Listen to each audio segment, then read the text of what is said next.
રૂપિયા આલવા નહીં બેઠી, માલ મિલકત આલવા નહીં બેઠી, હું તો તમારી માતાનો અસલ પ્રેમ ને અસલ ભક્તિ આલવા બેઠી છું. ઓળખી જોણજો. તમારી કુળદેવીની એક અસલ ઓળખ કરવા માટે બેઠી છું કે કદાચ હું સોલંકી પેઢીમાં આવી જાગૃત બની હજારો દુખિયારાના દુઃખ ભાગતી હોય તો તમારી ઘરની માં કેમ નહીં? શું તમે તમારી ઘરની માં ઘાસ ખવડાવો છો?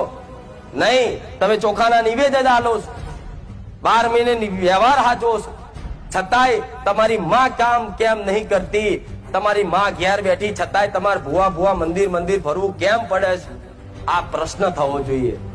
આ પ્રશ્ન થાય ને તારે કોઈ દેવી શક્તિ તમને જવાબ આલવા મારા જેવી માતા ઉભી થાય કે દીકરા તને આ પ્રશ્ન થાય છે ને કે તારી ઘરની માં કામ કેમ નહીં કરતી, તો આવજો મારી જોડે આવા પ્રશ્ન લઈને જવાબ આલવા. ગોળા તમારા પેઢીના ચોપડા ખોલી આલીશું મેલડી, તમારા પેઢીઓના ચોપડા ખોલી આલીશ. તમારા ગુના છે તો તમારા બતાવી દઈશ, તમારા બાપના ગુના છે તો તમારા બાપના કહીશ, તમારા દાદાના વડવાઓના ગુના છે તો તમારા વડવાઓના ગુના બતાવી દઈશ. તમારા વડવાઓના કોઈ એવા ખોટા કર્મ નડતા હશે તો કર્મ બતાવી દઈશ.